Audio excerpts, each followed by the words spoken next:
We have some exciting news for the Volvo line. New this year for 2023, we're getting the Google interface for the infotainment and the gauge cluster. Crown Volvo Cars has given us a 2023 Volvo XC90 B5 all-wheel drive plus in your crystal white. The tailored interior starts off with the core.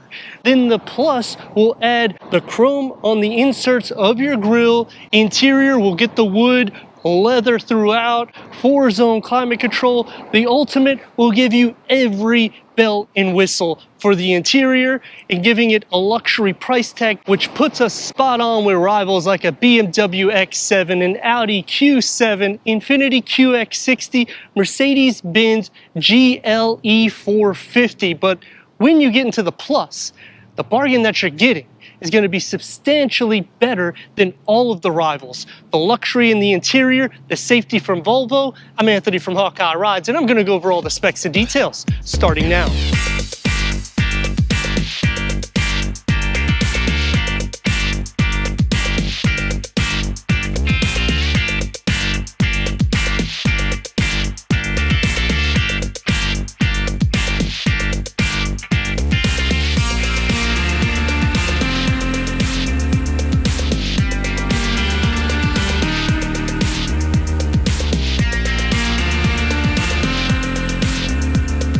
The new Volvo XC90 definitely has the signature touch with the Thor LED daytime running, LED headlamps, LED fog lamps. This is all practical luxury. That's what you're getting with the plus. The core is going to have black in the interior for your grille, whereas the plus will get the chrome. You get the chrome surrounding it, and even here on the lower bit with the matte black in between, the best ground clearance of any of its rivals at nearly 9 inches. This is almost like a Jeep when you consider that. Plus, you have a maneuverability factor with this that makes it easy because it's not the longest in class. Longer hood, and it keeps that luxury that flows into your fenders that are outlined with the white that bulge out. Standard comes 19-inch wheels. Because we have the plus, it's a 20-inch. This is a multi-spoke diamond cut. The brakes behind it at 13.2 inches in the front, 12.1, 51.7 to 48.3 weight distribution, which is awesome for this type of vehicle. It puts it spot on with the BMW X7 dynamics, and the price tag to this is a bargain deal. Because we have the plus, you're going to get the chrome surrounding the windows. You're going to get that on the roof rails. You'll have your hidden exhaust with the chrome that's going to surround the middle of the bumper, and the chrome on the lower rockers. Available 4-corner air suspension, double wishbone front suspension, an integral axle for your rear. It's not the longest either at 195 inches. A wheelbase, 117.3 inches. So when we are comparing it to the rivals, puts it with performance vehicles, and this is a gas saver because this is the B5. A lower roof spoiler that integrates into your LED tail lamps. Axle ratio at 3.33. I do like how everything keeps it simple and yet luxurious. Because we have the plus, you're gonna get that 360-degree camera. We also have the kick to open. You just slide your foot, take one, take two. You're gonna just push the button, and going inside to your cargo at 15.8 cubic feet. And rear parking sensors, towing at 5,000 pounds. You have a spare tire tucked underneath the floor, split fold the third row to a 50-50 split, increasing your cargo to 41.8 cubic feet. Split fold the second row bench to a 40-20-40 split, maxing the cargo to 85.7 cubic feet. B5, what does that entail? A turbocharged inline 4-cylinder. Let's go inside, start it up, so you can hear that exhaust note.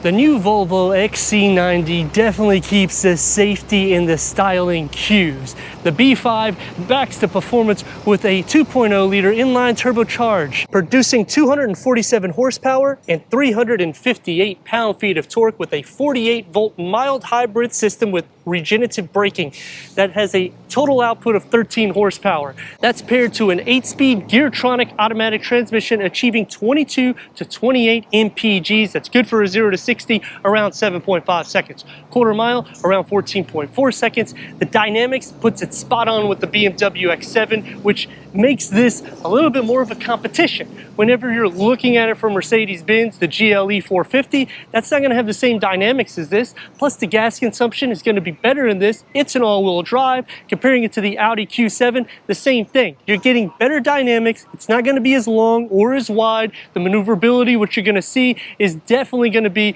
more playful and yet smooth because we have the 20-inch wheels. Let me know in the comments what you think about the 2023 Volvo XC90 Plus as we go into the interior, go over the tech, and take this for our test. Entering inside the Volvo XC90 with headroom at 38.9 inches, legroom at 40.9 inches.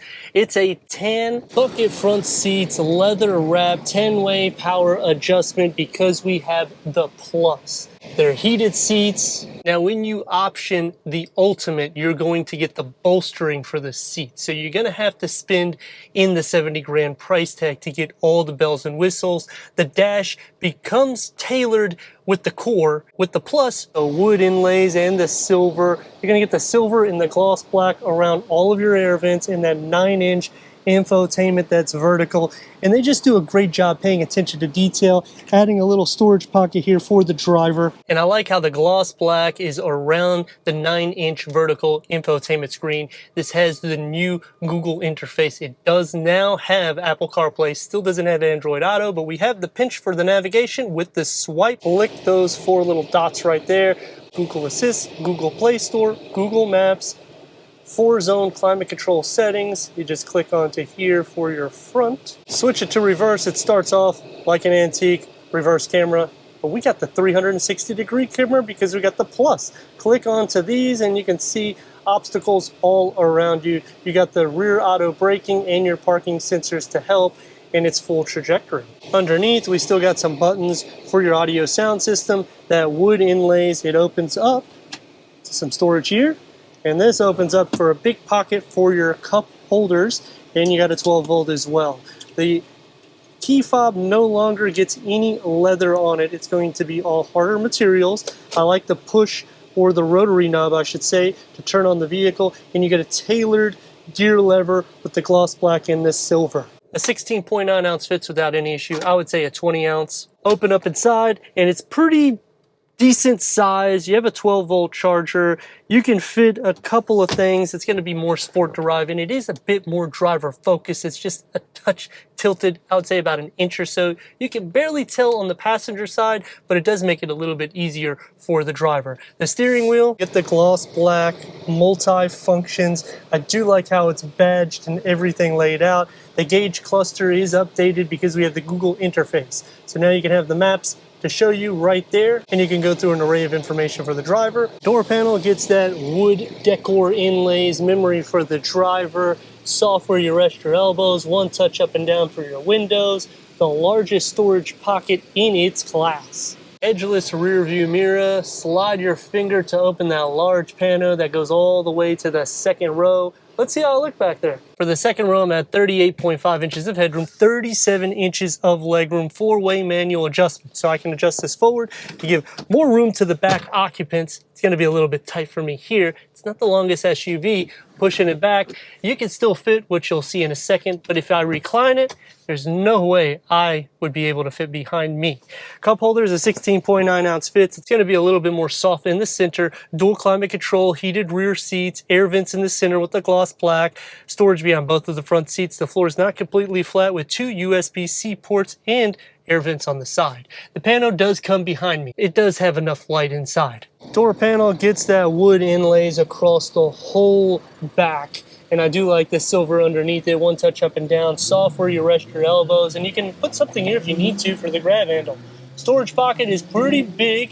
You do have a nice size speaker in the back, so it takes a little bit of that space. And the nice thing about this particular one is we have a booster seat, which, close this up,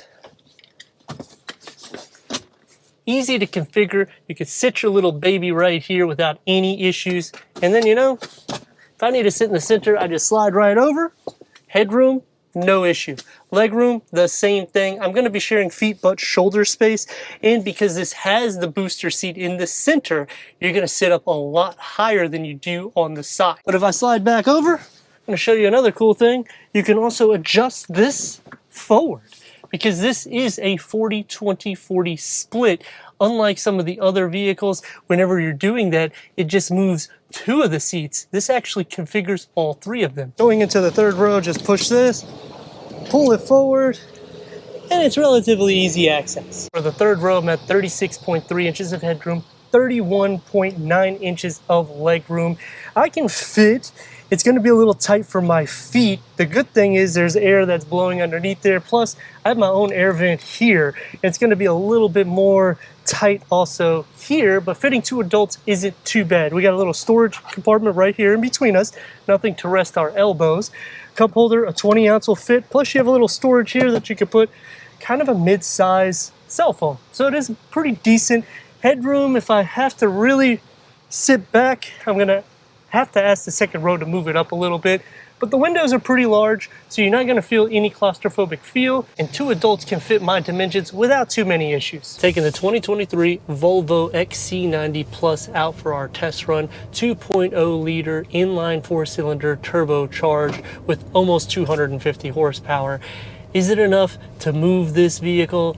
It actually is. Adding the 48-volt hybrid technology is going to make it a little bit more seamless for that start-stop system, which is pretty smooth. You also get the regenerative braking. It adds about 13 horsepower to it.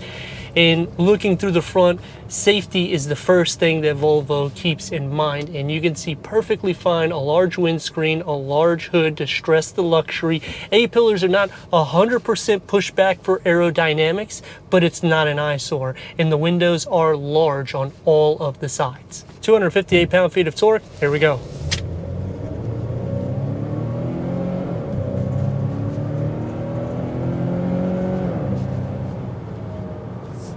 It moves good, maneuverability.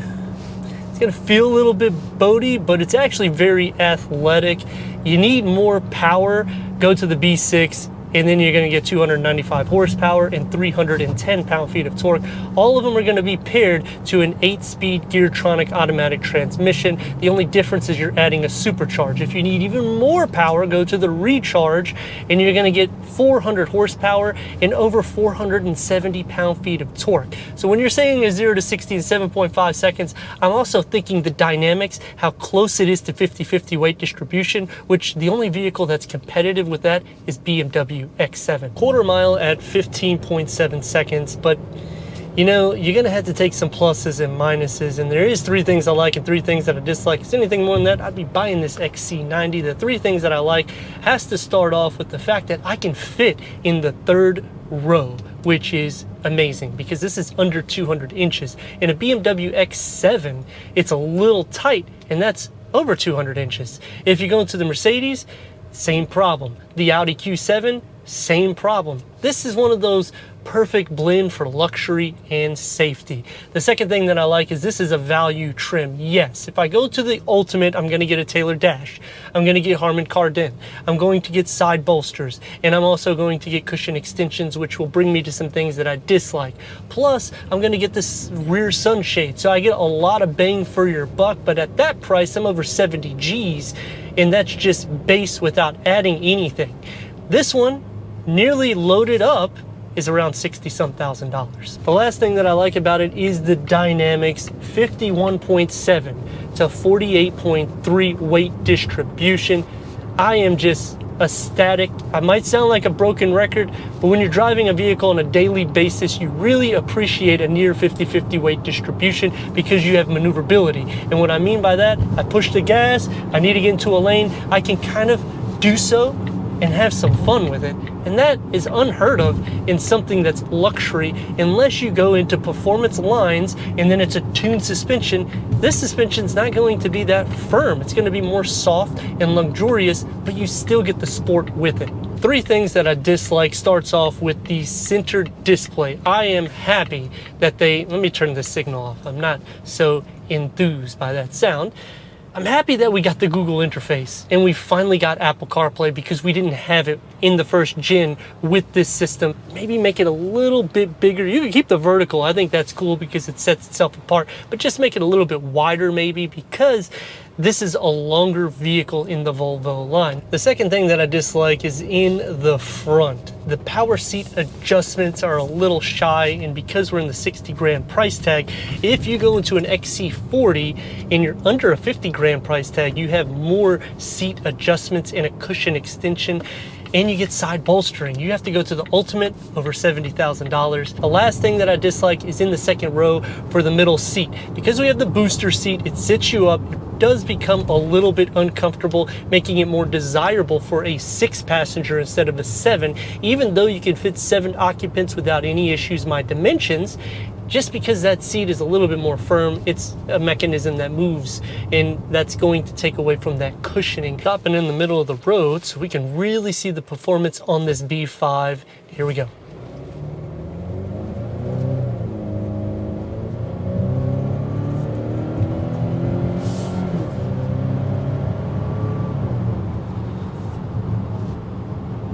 It's turbocharged. It's a smaller engine. It's a bigger vehicle. Does it move? Yes. Does it feel like it has some weight in the pedal? Yeah. But if you need more power, you go to the B6. If you drive this first, it should be efficient. Towing capacity is good. You're not getting any increase with that.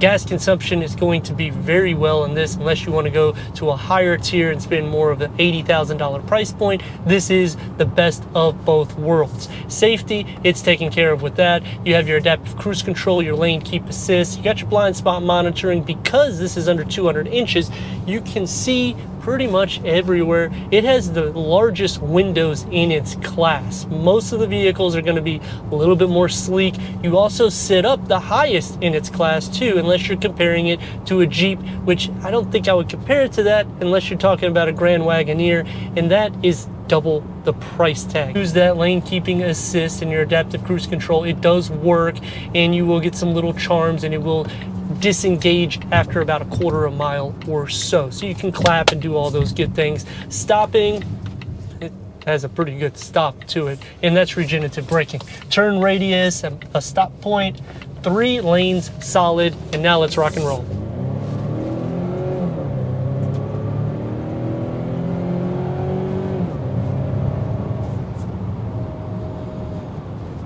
When you get around the 2.2 RPM, the thing just goes. But getting up to that, there's a little bit of lag, but that's going to happen with these smaller engines. When you can compare this against vehicles that are $10, $20, $30, or $40,000 more, it shows you the value trim that you are getting. When you go into Mercedes or BMW, the maintenance is going to be more expensive.